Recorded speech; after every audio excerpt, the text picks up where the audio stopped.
Vale, ya no más. Sí, lo que me refiero a la lluvia. Era el 47, número Son las últimas.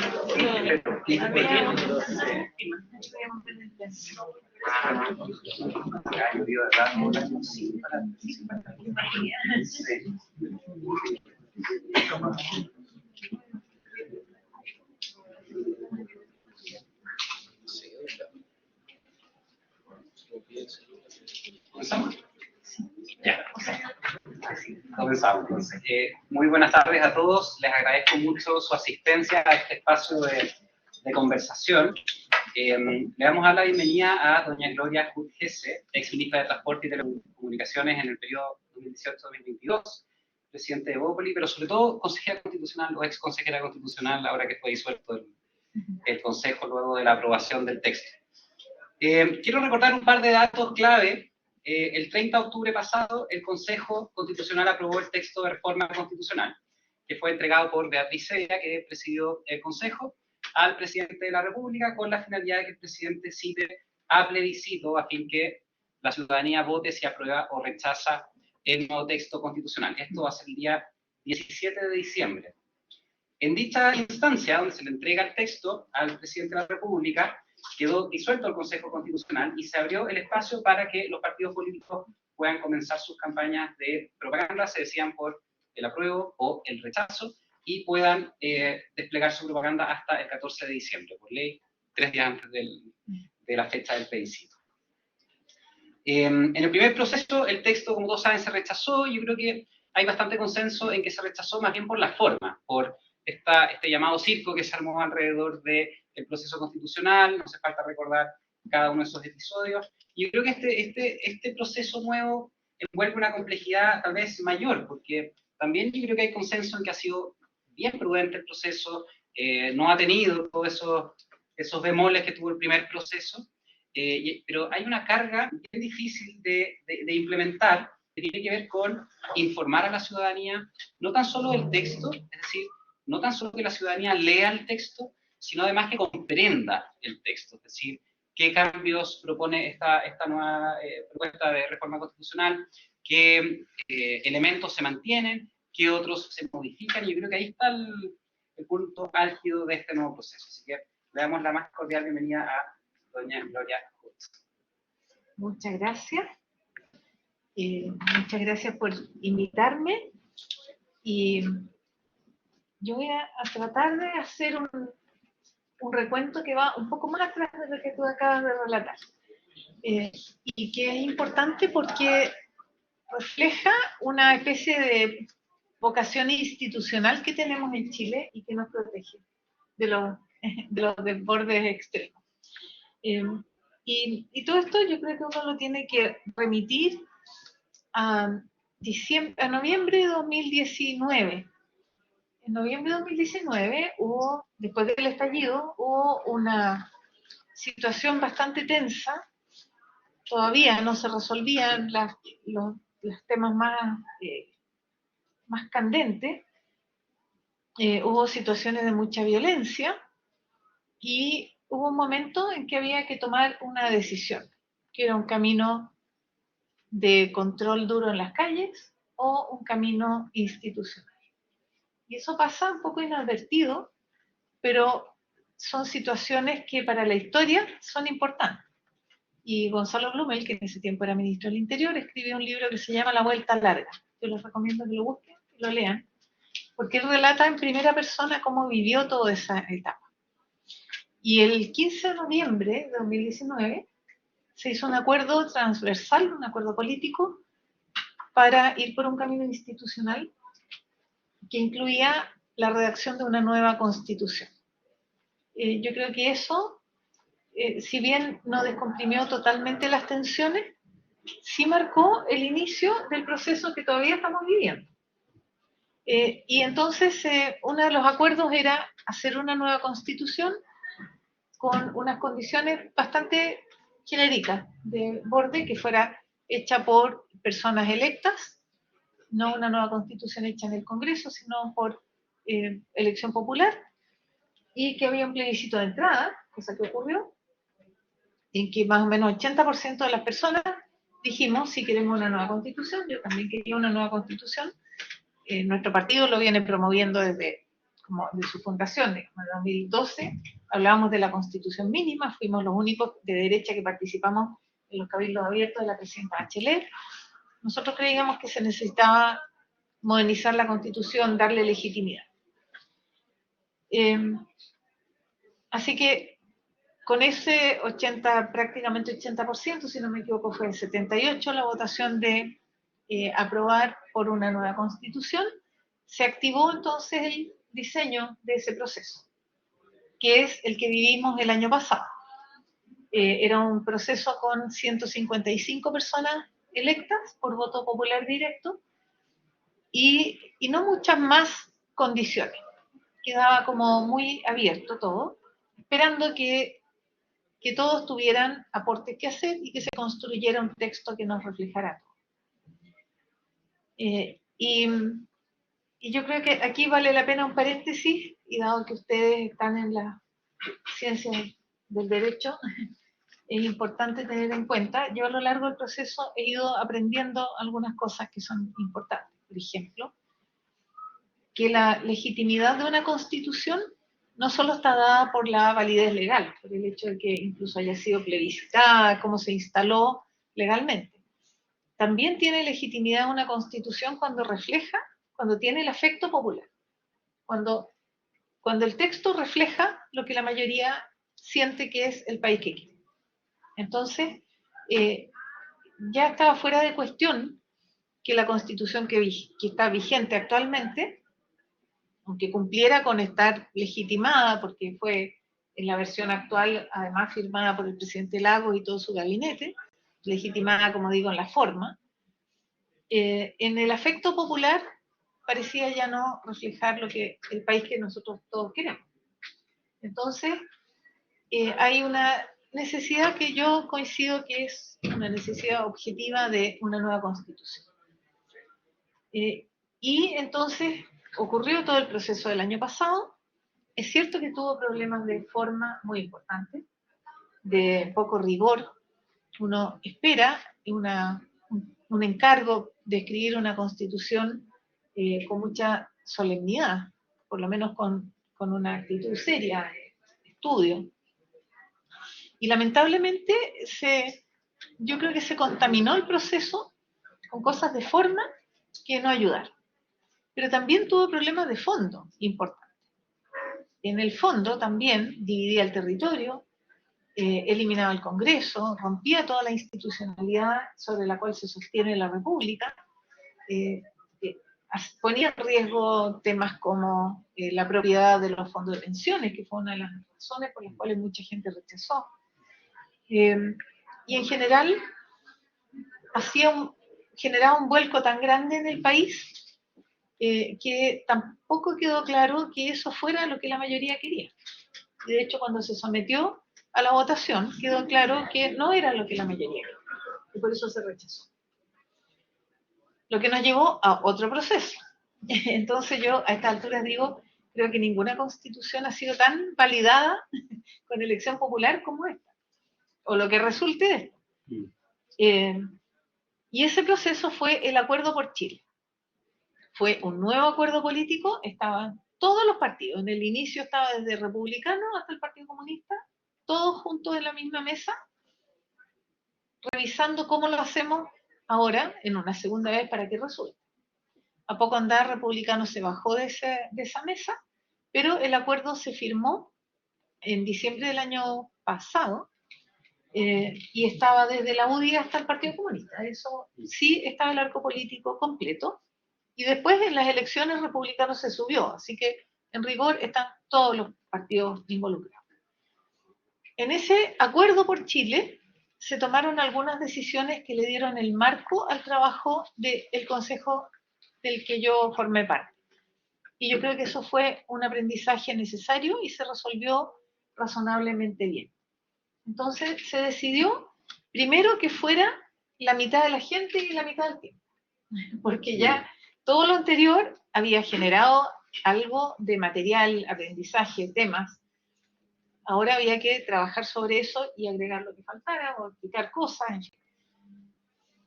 Se decidió entonces que tuviera además un marco de referencia. Y esto es súper importante también, que son los 12 bordes. Es una declaración, son 12 párrafos que establecen el marco de trabajo. Entre ellos, por ejemplo, que Chile es una nación única e indivisible, que queremos que el Estado se organice como un Estado social y democrático de derecho.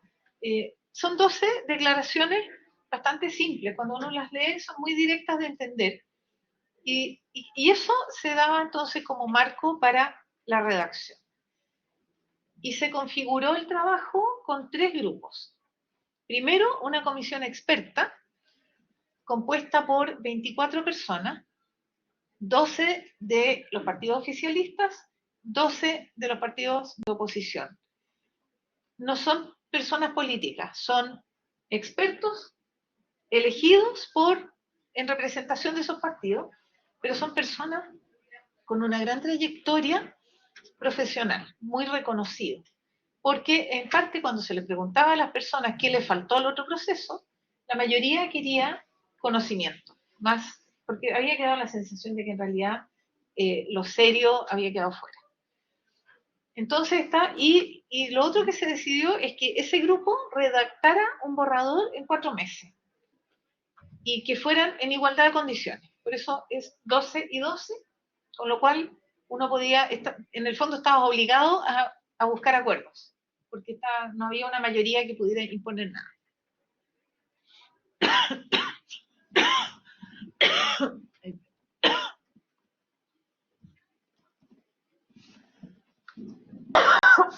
Ay, perdón. El segundo grupo se llamó Comité Técnico de Admisibilidad.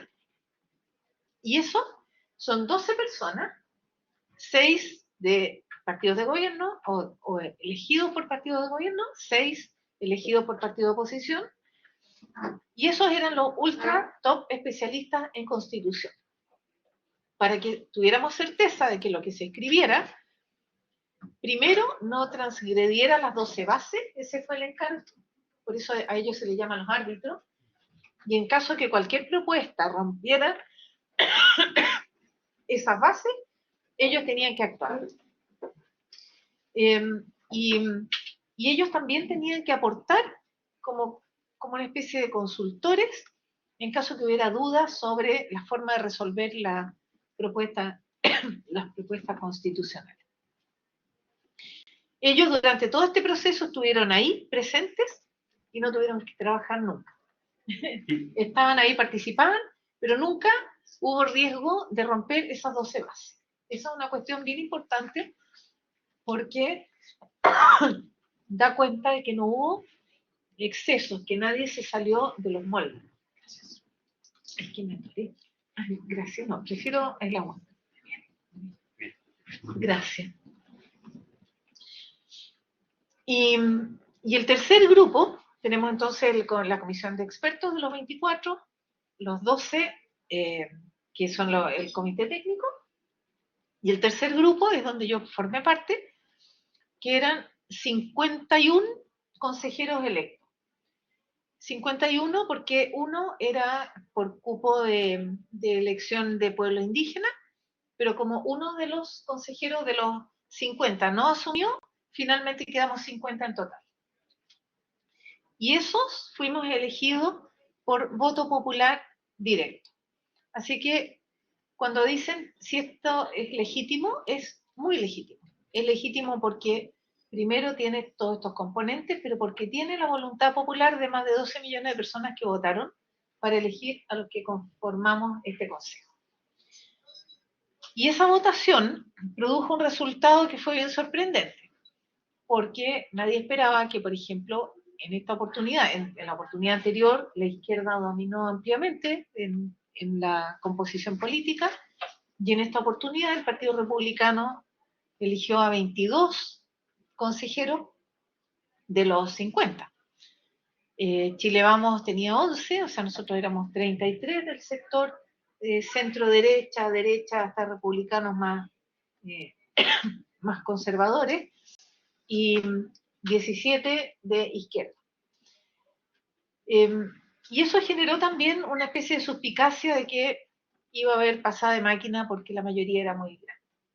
Y yo encontré por lo menos, y aquí les voy a empezar a matizar un poco con opiniones personales, que una cosa que podía ser muy perjudicial era que quedara una constitución con un sello de un sector, porque eso es lo que había pasado el año anterior. Y nadie lo quiere así. Y empezó el trabajo, los expertos hicieron en el plazo estipulado el borrador para que nosotros pudiéramos trabajar. Redactaron un borrador y ese borrador se votó por unanimidad, se aprobó antes de entregarlo. Y el trabajo nuestro consistía en tomar ese borrador e incorporar ajustes, algunas cosas adicionales, sacar cosas, complementar, que es lo que todos los representantes de los partidos hicimos. Hubo mucho trabajo de participación ciudadana, mucho trabajo de personas que nos iban a hacer presentaciones sobre los temas, hubo mucho de revisar cada uno de los contenidos. Y después empezó el trabajo en comisiones.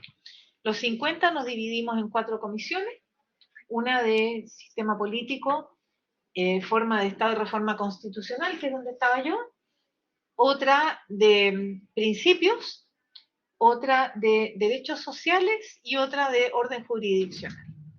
Así que cada uno, en grupos ya ahí más chicos, trabajaba todos los días, todo el día, revisando los contenidos, discutiendo los contenidos, y tuvimos varias etapas. Primero había que discutir, después había que presentar la postura que uno iba a tomar frente a cada cosa, y después empezaban las votaciones. Ahora, esos contenidos venían de las enmiendas. Y las enmiendas la presentación de enmiendas yo creo que fue uno de los puntos importantes del proceso. El borrador de los expertos se nos entregó, nosotros tuvimos un tiempo largo de discusión de contenido, de propuesta, y hubo una fecha en que había que subir todas las enmiendas que cada uno quería proponer.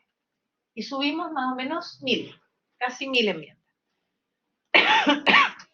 Y en esas enmiendas, a mi juicio, cada grupo clavó las banderas, pero puso así como lo máximo. Así, si yo escribiera la Constitución para lo que yo quiero para el país, esto es lo que yo haría. Y eso lo hizo los republicanos, lo hicieron los comunistas, todos los que estábamos representados, cada uno subió enmiendas con los contenidos que eran de su mayor preferencia. Y empezó el trabajo sobre cada una de esas 1000 enmiendas. Había al menos yo creo que unas 200 o 300 que decían exactamente lo mismo, presentar por la izquierda o por la derecha, pero nunca logramos que las firmáramos en conjunto. Eso es lamentable porque había mucha coincidencia, entonces uno mira los números y parece que no lo hubiera, pero hubo mucho más coincidencia. Y el trabajo empezó entonces sobre cada una de esas enmiendas, y por lo menos mi esfuerzo fue que todas aquellas enmiendas que marcaran una visión como única de un sector se eliminaran o se mitigaran o se modificaran. Porque una constitución tiene que ser válida si gobiernan personas de izquierda, de centro o de derecha. Entonces no puedes tener una constitución que marque una única visión. Y empezamos a trabajar y, bueno, los que tengan interés y tiempo pueden mirar las votaciones. Yo además pertenezco a un partido de centro-derecha liberal. Me importaba mucho que se marcara la presencia de una mirada liberal y de centro, liberal en el sentido de dar libertades a las personas, eso para mí era una prioridad importante, pero que se marcara también una postura moderada en mis textos, no identitaria de ningún sector.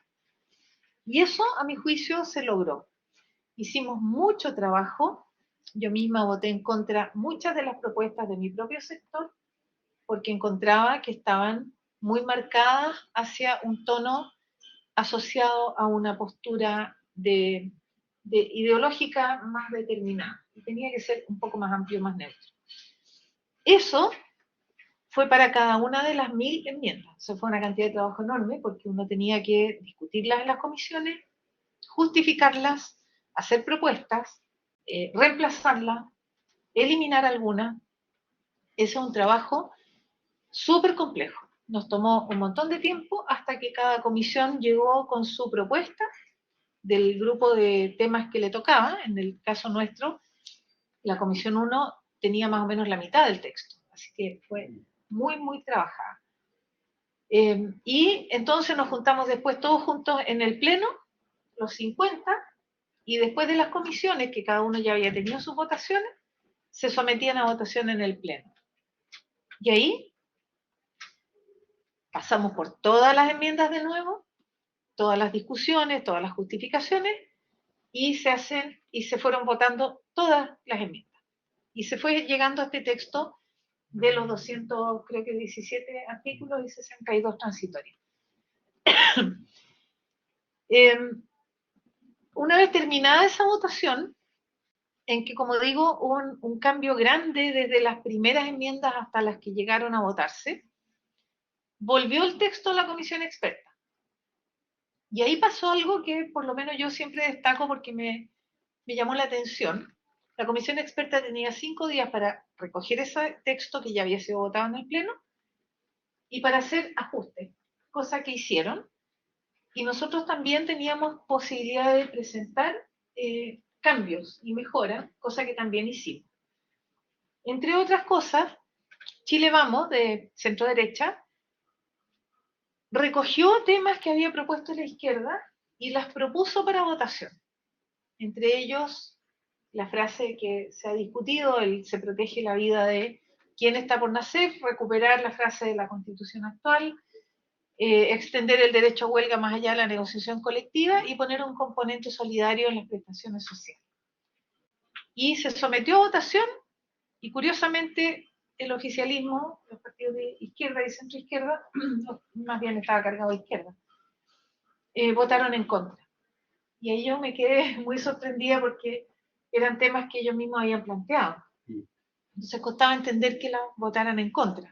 Ellos han dicho, bueno, no sabíamos porque al final no se habrían aprobado, pero porque no estaban todos los votos, pero eso lo sabe uno después de la votación, no lo sabe antes. A mí me sorprendió y yo creo que ahí había una postura que se marcó muy claramente, una postura política, en el sentido de no llegar a acuerdos. Y eso a mí por lo menos me desilusionó mucho, porque los comisionados expertos son profesionales muy respetables.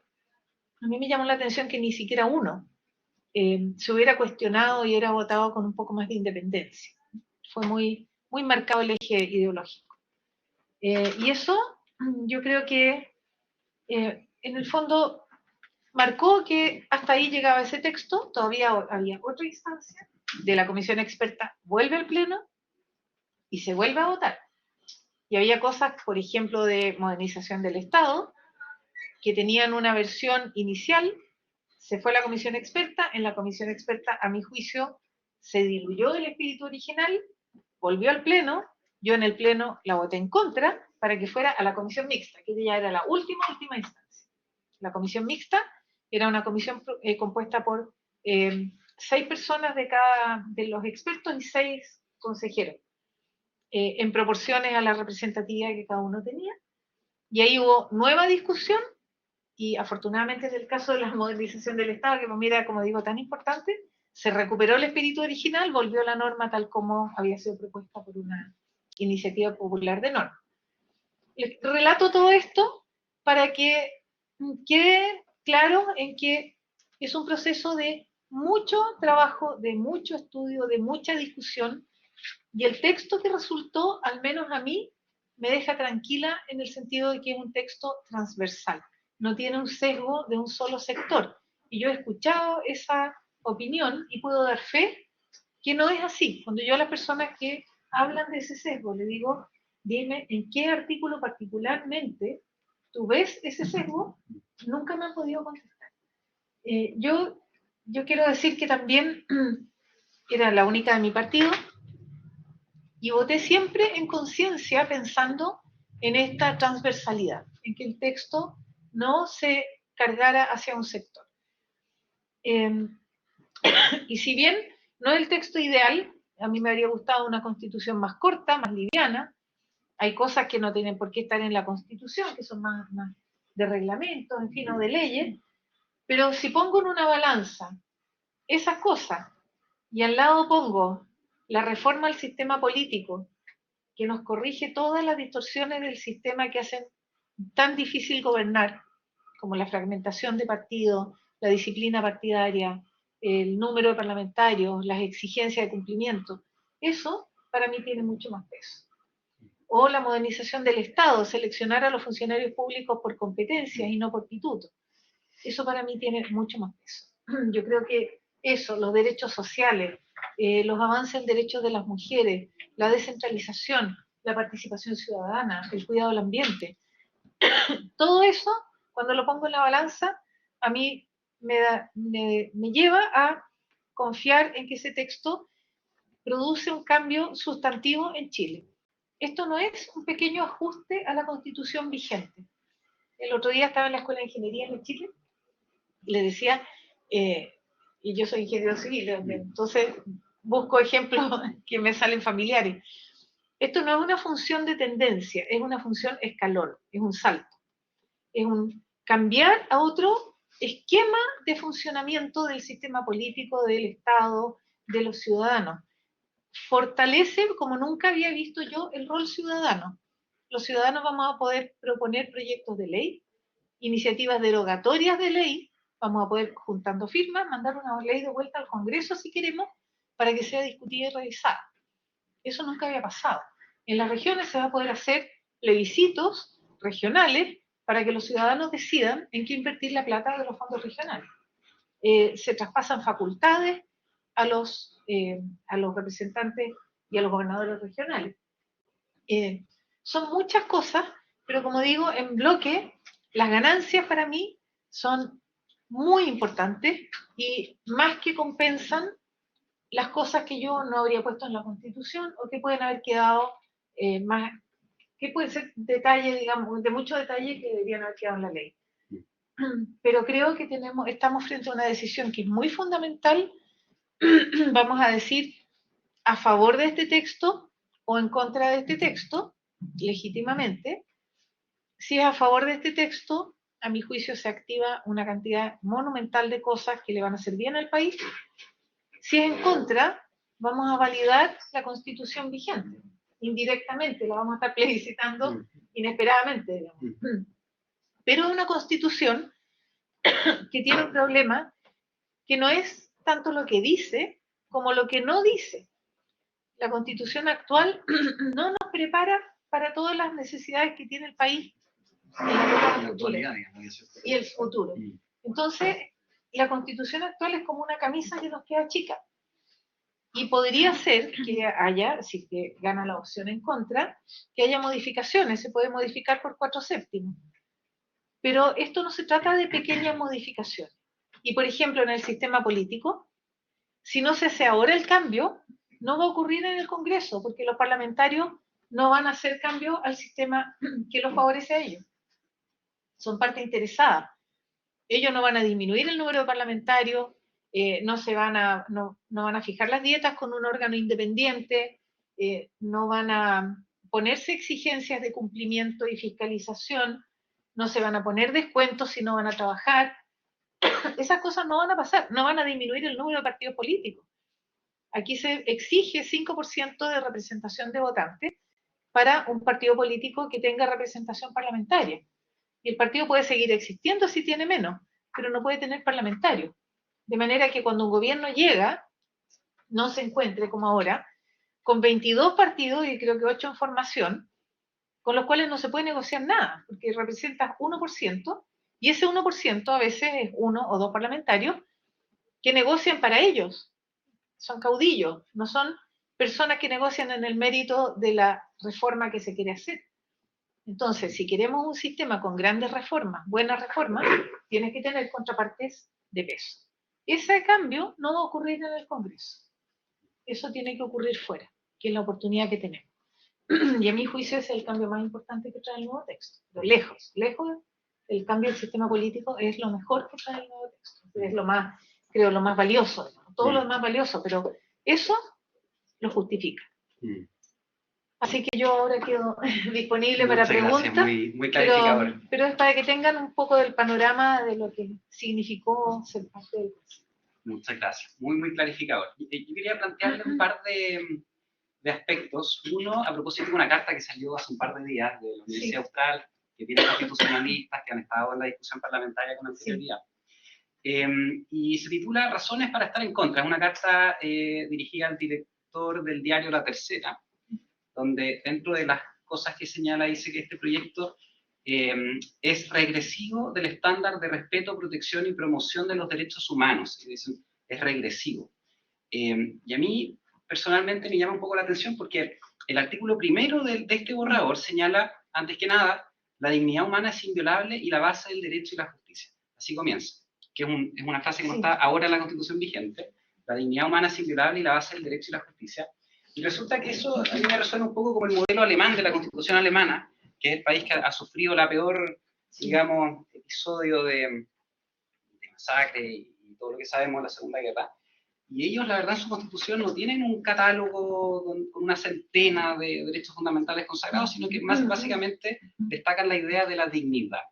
Y así comienza esta propuesta. Entonces, quería saber su opinión al respecto, a propósito de esta crítica regresiva. Es que eso, por ejemplo, es del tipo de cosas con las que yo me encuentro. Y cuando tú le dices, dime dónde, hay una frase que uno pueda leer como una regresión respecto al respeto de los derechos humanos.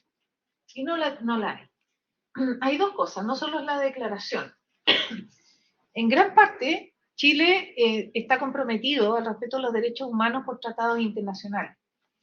Y en esta Constitución se reconocen los tratados internacionales al mismo nivel que la Constitución.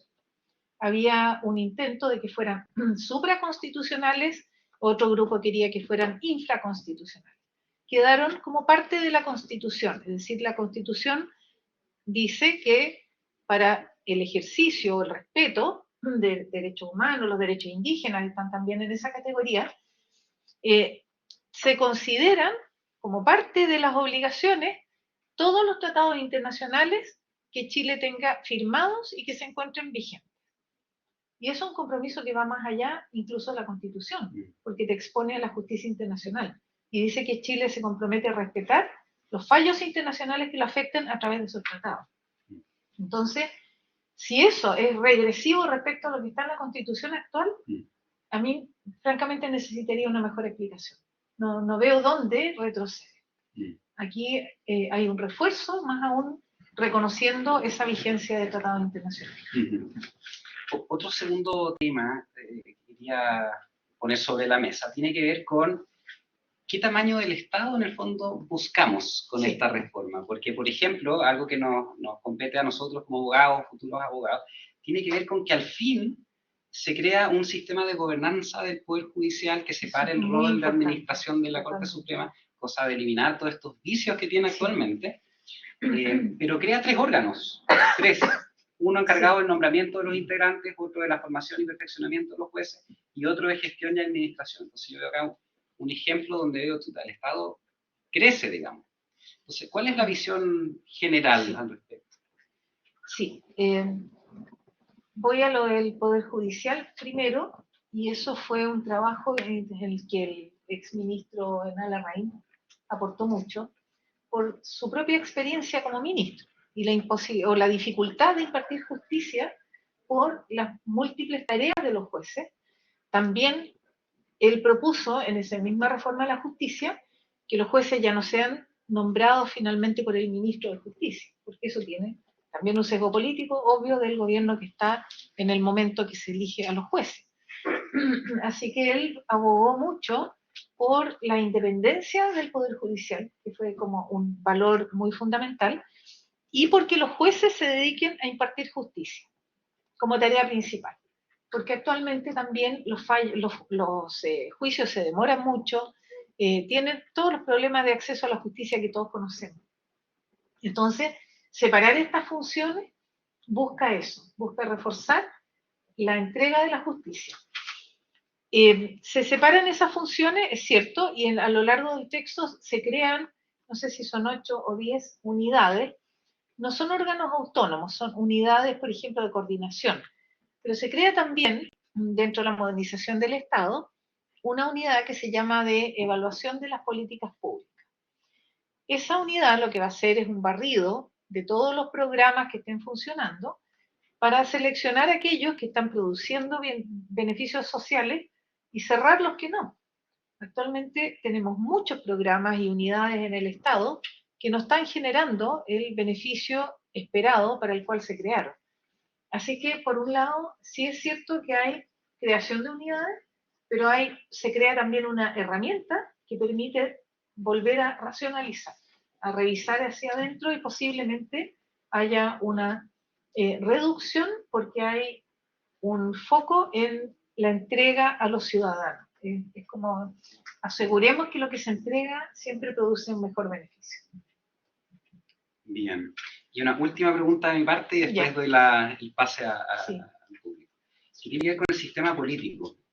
Un tema que quería tocar era precisamente la iniciativa legislativa de la ciudadanía, que ya se refirió al respecto, pero me queda la duda respecto a qué contempla este borrador en relación a la potestad del presidente, la potestad que tiene de reglamentar, de iniciativa. ¿Se potencia, se mantiene, disminuye?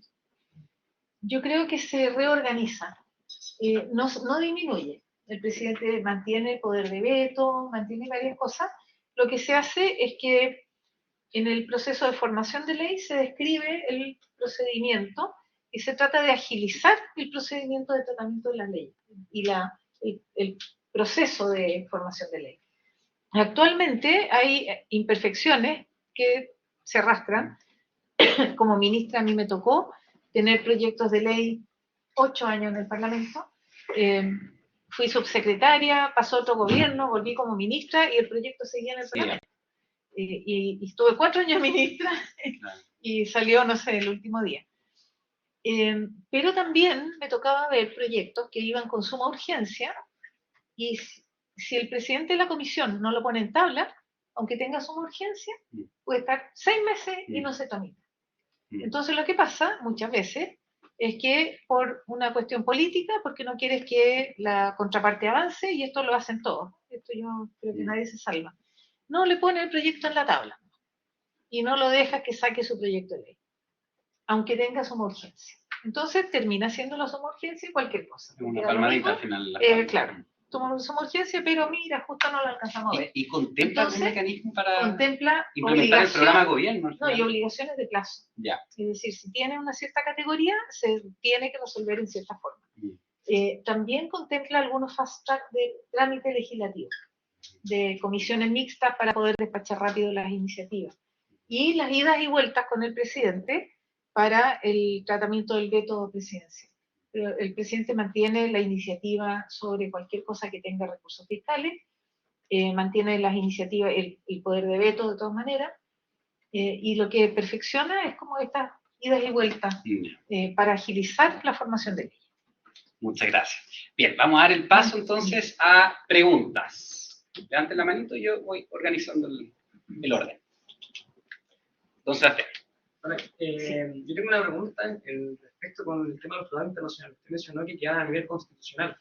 ¿Todos los tratados internacionales o son solamente los que se refieren a materias de derechos humanos? No, dice, en muchos de los párrafos dice los tratados internacionales firmados por Chile que se encuentren vigentes.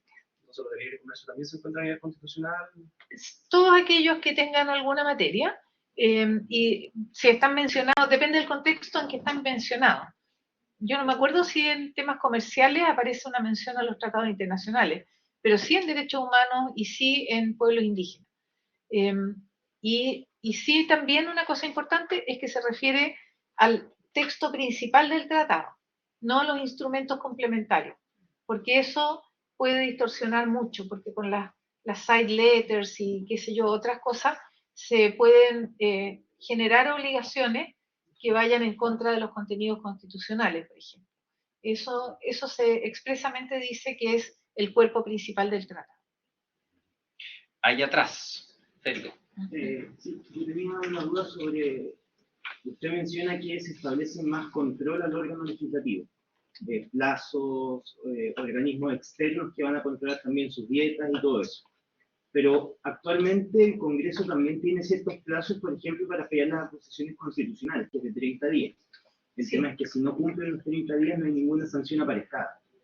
La Constitución no la he podido leer tan a profundidad, pero ¿contempla alguna sanción en ese sentido para la violación de los plazos o precisamente las funciones que usted dice que se van a controlar? No lo especifica completamente, pero lo que sí hace es corregir una distorsión actual que es como contra un principio básico de la administración, y es que actualmente el Congreso se regula y se fiscaliza a sí mismo. La Comisión de Ética está formada por los mismos pares, y en cualquier empresa uno sabe, en cualquier organización, que el regulador es externo y que el fiscalizador es externo. Esto de que se controle a sí mismo está también corregido, de manera que hay instancias externas que deberían regular eso. Yo no me acuerdo si hay un plazo establecido o sanción si es que no se cumple ese plazo, pero si no está ahí, es lo que uno esperaría también que se corrija con reglamentación más rigurosa para que sea consistente con el resto del texto. Sí, si puedo complementar. Sí. De hecho, hay un pasaje que aterriza un poco la idea de sancionar, entre comillas, si es que no se vota, que es el artículo 88, que establece que en caso de incumplimiento de los plazos acordados para su despacho de las comisiones, por el solo Ministerio de la Constitución, el proyecto será puesto en votación en la sala correspondiente en su última versión, sin que sea posible que ésta conozca o vote cualquier otro. Ahora, claro, pero está obligado a votar. Está obligado, pero igual tenemos ese problema, ¿qué pasa si no lo hace? Que no lo pone en tabla. Claro, exactamente. Igual queda un poco al arbitrio de... Pero el espíritu de esto es justamente que haya cumplimiento y que no se use estos trucos, ¿no? Como digo, como no ponerlo en tabla en y camino, como urgencia no sale nunca. Pero ahí obliga a que se vote sin más trámite, o sea, que se ponga en la tabla. Eso corrige, por ejemplo, el hecho de que se ponga en la tabla. Que es algo que no tenemos hoy, digamos. No. Claro. Federico, sí. En relación a lo que le venía diciendo, cuando usted dice que se va a elaborar posteriormente, me imagino que una ley orgánica constitucional o de quórum calificado, usted también mencionaba el cambio del sistema político, que hace referencia precisamente a que si es que no se imponen estos cambios por la Constitución, el Parlamento nunca lo va a hacer, porque se va a ver beneficiado. ¿No iría un poco en contra de eso el hecho de que se regulen estas sanciones o la forma en la que se van a desarrollar con una ley elaborada en el Parlamento? Es decir, ¿la ley la va a elaborar eventualmente este órgano fiscalizador o va a ser el mismo Congreso quien va a regular las sanciones eventuales en caso de incumplimiento? No, ahí inevitablemente las leyes las hace el Congreso. Y lo que sí es necesario resguardar es que el espíritu que está en la Constitución, que es que haya control y que se hagan esos cambios del sistema político, se materialice. De hecho, en la Constitución hay cosas que son bien específicas. Yo, por ejemplo, pensaba, ¿por qué está aquí si esto debería estar en un reglamento o en una ley? Pero ahora entiendo por qué está ahí en la Constitución, porque esa es la forma de amarrar que la ley replique eso mismo y que conserve el espíritu. Porque si lo dejabas abierto, ahí puede pasar lo que dices tú, que al pasar a hacer la ley se echa abajo todo el resto, todo lo que era el espíritu de correcciones. ¿Más preguntas? Sí, usted, por favor. No, sobre qué mejoras introduce esta nueva propuesta sobre la educación. En educación es una cantidad bien importante de cosas, pero primero consagra el derecho a la educación, obliga al Estado a proveer educación gratuita de calidad. Eso, la calidad no está mencionada en la Constitución actual. Además, el Estado se obliga a proveer educación gratuita desde preescolar. También esto yo lo extiendo más atrás todavía porque además está la obligación de esa cuna universal. O sea, hay un soporte del Estado a lo largo de toda la etapa educacional. Hay libertad para elegir el proyecto educativo. Está el derecho y deber de los padres de elegir dónde educar a sus hijos. Y habla del deber de los padres de educar a los hijos. Pero principalmente se trata de la provisión gratuita de educación pública de buena calidad, disponible para todos los ciudadanos. ¿Cómo definen calidad? O sea, ¿contra Sí. qué lo mide? ¿Qué parámetros se van a usar para decir hemos mejorado la calidad de la educación? Bueno, hay mediciones de calidad, sin ir más lejos, el CIMSE, por ejemplo, son pruebas internacionales donde se determinan los índices de calidad, y cuando el ministerio, por ejemplo, establece el contenido de currículum, pone el objetivo de cumplimiento de metas. O sea, lo mínimo sería cumplir esos objetivos curriculares, pero además ir evolucionando en destrezas, que es lo que uno quiere que los niños tengan, y particularmente la educación pública, que es la que se ha visto más perjudicada, y vemos que la brecha con la educación privada ha ido creciendo enormemente. Aquí no solo se provee el derecho, sino además se asegura a cada ciudadano el derecho a reclamar la entrega de los derechos sociales. Eso no lo tenemos en la Constitución actual tampoco. Entonces hay una presión muy fuerte sobre el Estado para entregar los derechos en la forma que está declarado ahí. De lo contrario, uno podría judicializar esto, podría ir a reclamarle al Estado que no te está entregando educación de calidad. Y dice en la educación superior que puede haber también financiamiento estatal, a pesar de que lo pone como puede haber, no lo pone como obligatorio, pero en toda la educación preescolar, primaria, secundaria, se garantiza el derecho a la educación a todas las personas. ¿Más preguntas? No, parece que Perdón, no. hay algunas cosas relacionadas con educación que no es la educación misma, pero que afecta, que es la obligación del Estado de asegurar la continuidad de la provisión de la educación. Nosotros vemos, por ejemplo, el caso de Atacama, que lleva unos meses sin clase, y no hay herramientas para obligar a que se sigan dando las clases. Aquí se obliga a la continuidad, de manera que el Estado, en una situación como esa, tendría que haber activado mucho más rápido las soluciones para volver a tener a los niños en clase. Nosotros vemos que siguen sin ninguna perspectiva de volver a clase después de varios meses. Esa continuidad de la educación es muy clave, porque vimos que cuando se interrumpió en pandemia, cuando se interrumpe por situaciones como esta, los perjudicados siguen siendo los niños. Pero cuando tú quieres mejorar cualquier cosa, siempre hay que invertir. Sí. ¿No? Y aquí tú estás sujeto al presupuesto de la nación. Sí. O sea, ¿cuánto vas a poner detrás de ese plan? ¿Hay algún límite? O sea, no puede ser menor que el 3% del presupuesto, o el 4, 5. Porque nada sacas con hacer un buen programa si los que lo van a realizar no están preparados o no son compensados, porque ahí está la motivación. Sí, eso, yo creo que este texto le pone al Estado una presión súper fuerte sobre la priorización del gasto público, porque está obligado a la responsabilidad fiscal.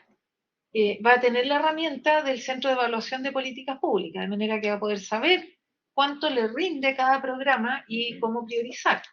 Y tiene que entregar los servicios, porque si no las personas la van a demandar. Entonces, creo que por primera vez se le pone al Estado un peso fuerte de responsabilidad. Tiene que dar cuenta por qué puso la plata donde la puso. Y uno ve muchas veces en la distribución de presupuesto prioridades que cuesta entender. Aquí creo que la prioridad en salud y educación se va a llevar una buena parte. De hecho, eso está contenido en el artículo primero también, Sí. sobre las bases de la Sí. institucionalidad, o como se llama ahora, fundamentos del orden constitucional. Aparece ahí la responsabilidad fiscal. La responsabilidad fiscal, sí. Y el Estado Social y Democrático de También. Derecho, que es esta obligación de la provisión de los derechos sociales. Claro. ¿Alguna otra pregunta? Una última pregunta ahí, don Martín. Okay. Teniendo en cuenta que usted tuvo una fuerte participación en la creación de este nuevo constitución, se implementó una funcionalidad de sobre una igualdad de género para tener la misma visión en tanto masculina como hombre. Sí. Tener una visión, un nombre que era La igualdad. la paridad. La paridad. Sí. Pero nosotros como ciudadanos no podemos tener en cuenta realmente cómo fue ese impacto que tuvo la paridad dentro de la creación, y no sé si usted nos podría iluminar si tuvo realmente un impacto tan formidable para tener ese sistema de paridad. Sí. Sí, eso aquí yo no puedo evitar hablar desde mi propia convicción. Yo soy favorable a la paridad. Yo creo que no tener esta corrección que refleja una distorsión en la representación de la composición de la población. O sea, una variable muy básica demográfica es que somos mitad hombres y mitad mujeres, pero donde uno va, las mujeres somos mucho menos. Y se arrastran brechas muy fuertes. No puedo evitar también el ejemplo que acostumbro a usar, que Gabriela Mistral fue Premio Nobel de Literatura en 1945, y recién pudo votar por un presidente en Chile en 1952. O sea, ella era Premio Nobel y no tenía derecho a voto en Chile. Eso muestra que en fecha bastante reciente, yo tengo que decir que mi mamá, que tiene 98 años, está viva, lúcida, es la primera generación que tuvo derecho a voto en Chile de mujeres. Entonces no estamos hablando de siglo pasado que estamos corrigiendo, no. Todavía arrastramos grandes desigualdades. Tener derecho a voto en fecha tan reciente implica que tuvimos acceso postergado a muchas cosas. Así que hay una primera corrección. Después yo le pedía al Consejo, el Consejo fue paritario de entrada y salida. Y si nosotros hubiéramos tenido la tendencia, posiblemente no 50% habríamos sido mujeres, sino algo así como 30%. Cuando me tocó intervenir, yo le pedí a los demás consejeros, especialmente a los hombres, que me hicieran la lista de las 10 mujeres que sacarían del consejo si es que no hubiéramos tenido la política de paridad. Yo creo que nadie dudaba que todas las que estábamos ahí habíamos hecho aportes. Entonces, son correcciones necesarias. En la paridad se acoge en dos partes. Uno, la obligación del Estado a que haya paridad en todas las candidaturas a proceso de elección popular. O sea, tiene que haber las listas que se llaman cédula, hombre-mujer. Lo que yo he visto es que si tú solo pones la paridad en la entrada, hay una tendencia a rellenar con nombres de mujeres, pero como los hombres tienen más trayectoria, son más conocidos, tienen una probabilidad mayor de ganar, terminan siendo más apoyados que las mujeres. Entonces se vuelve a repetir que las mujeres tienen menos probabilidad de ganar. Entonces, si tú no fuerzas la paridad de salida, aunque sea transitoriamente como quedó, mantienes la postergación. Por eso tiene paridad de entrada 50-50 y paridad de salida, pero solo para el Congreso, digamos, y dice que el Estado promoverá la igualdad en todos los demás ámbitos de la vida nacional. La paridad de salida aplica a las dos siguientes elecciones, dos siguientes ciclos electorales, quiero decir, y 60-40. Actualmente más o menos 30% de mujeres en el Parlamento, por eso yo usaba esa referencia. Y eso esperamos que en 2 ciclos haya generado una corrección espontánea y después sea natural. Y esas son las dos formas en que está recogido. ¿Y por qué es importante? Porque se pierden talentos. Los talentos están repartidos en igual forma en la población, ¿no? Y hay hay muchos talentos que se quedan fuera porque no tienen la oportunidad. Aquí es un tema de las oportunidades, aquí no son regalos. Yo escuchaba ese argumento que no queremos que nos regalen nada. A uno no le regalan nada. Yo entré a este proceso paritario, pero me tuve que ganar en la calle cada uno de los votos que saqué. No es un regalo, es la oportunidad de estar ahí. Si no hubiera estado ahí, posiblemente habría tenido el mismo potencial de capturar esos votos, pero no lo habría tenido porque no habría llegado. Así que es un tema, como muchas dicen, de justicia social demográfica. Claro. ¿Alguna otra pregunta? ¿Cuánto dura ese periodo transitorio? Son 2 elecciones. Es la que viene ahora, el ciclo electoral 2024-25, y los 4 años después. Porque en realidad la calidad va contra la calidad. No necesariamente. En el sentido de que podrían haber más mujeres en puestos, sí, como tú quieras decir, que están marginadas, que hombres. Sí. Porque si somos 50-50, o sea, 50-50, son las mismas probabilidades, ¿no es cierto? Claro. ¿Ok? pero si tú buscas la calidad, no importa cuál es el género, ¿no? Es verdad, pero hay una distorsión que se arrastra y que no se corrige si es que no se empuja. Por eso se hacen las políticas públicas muchas veces para corregir distorsiones, y en este caso está planteado en 2 periodos, y después será el que salga. Y en la corrección de paridad de salida vamos a tener que hacer ajustes, porque, por ejemplo, la paridad de salida como está ahora, asume que se corrige muy poquito, porque dice se corrige se ordena todo. Si es que hay desbalance, se ordenan todos los que tienen los resultados de votación, y se corrige la lista menos votada en el lugar menos votado, es decir, apuntaba a corregir algo así como 300 votos en Aysén. Sí. Pero resultó que en esta elección eso fue subiendo a otras regiones, porque esa corrección no era suficiente, había que subir a otra, y llegó a un lugar donde había un hombre con 60.000 votos y lo reemplazó una mujer con 6.000 votos. Yo creo que eso sí es una distorsión, y que uno tiene que hacer el ajuste y decir, si la diferencia es más que el 10% del padrón, porque la voluntad popular se queda como está. Ese tipo de ajuste hay que hacerlo. Yo creo que no es a todo evento, y que si hay una voluntad popular mayoritaria hay que respetarla, pero también es verdad que en el sistema electoral proporcional que tenemos ahora se hacen ajustes de votaciones, no gana el que tiene más votos, salvo en los cargos uninominales. Claro.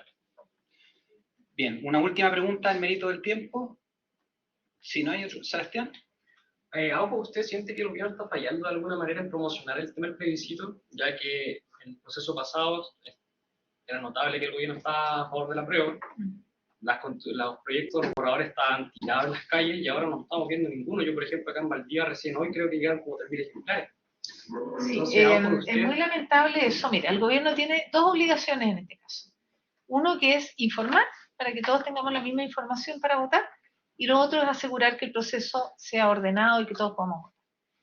El año pasado el gobierno se jugó, y no es un misterio, por una de las opciones. Imprimieron más de 1 millón de copias, las repartían los ministros, si ustedes se acuerdan, en todas las regiones firmando copias. Este año mandaron a hacer del orden de 200.000 copias, o sea, va a ser una cantidad muy pequeña por región, y ellos están bastante ausentes en la información pública. Por supuesto que yo no estoy de acuerdo con eso. Yo creo que el gobierno debería ser más activo en entregar la información, en darle acceso a las personas a votar informados. Lo que más me preocupa, eso me preocupa desde luego, pero más me preocupa que en la franja oficialista, financiada con recursos públicos, se estén instalando falsedades. Y esto lo digo bien responsablemente. Se habla de privatizar el agua. Eso no está en ninguna parte. Se habla de que no va a haber más áreas verdes en las comunas. Eso tampoco está en ninguna parte, no es así. Son más que interpretaciones. Yo creo que hay un sesgo, y a mí me parece que en política no todo vale. Uno tiene que tener algunos límites y bordes, y si hay recursos públicos cuyo objetivo es informar a la población, y es legítimo, y por eso es que hay distintos grupos y distintas alianzas, informar con una perspectiva, y eso también se puede hacer, y van a ser perspectivas distintas. La izquierda en general cree que el Estado decide mejor que las personas. Nosotros creemos que las personas deciden por sí mismos mucho mejor. Esas diferencias pueden estar, pero entregar distorsionada la información, especialmente cuando se financia con recursos públicos, me parece a mí que es grave. De hecho, hoy día hubo una declaración de los expertos de nuestro sector en ese sentido, de los 12 expertos. Bien, entonces, no habiendo más preguntas, cerramos el espacio. Le agradecemos mucho el tiempo que destinó, y invitadísima para otra oportunidad. Muchísimas gracias. Gracias. Claro.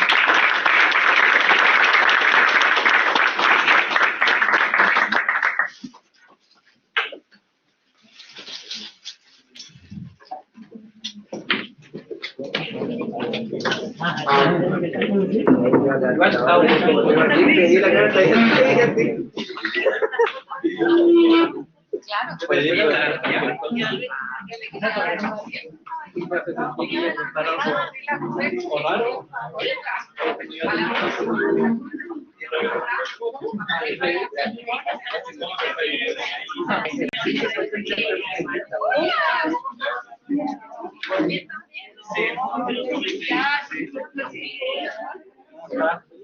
Hola, Osorio, la directora de carrera de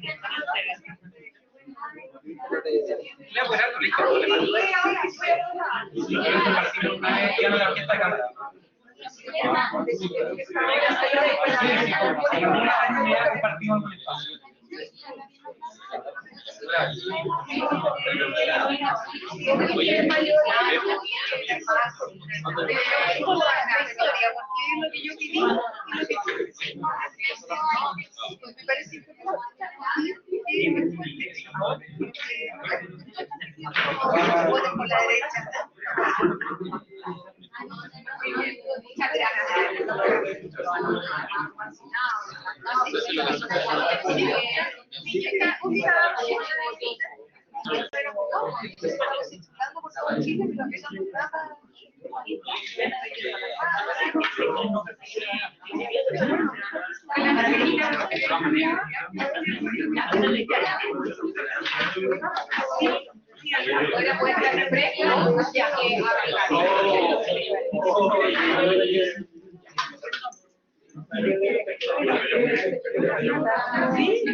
Chao, Luis. Que vaya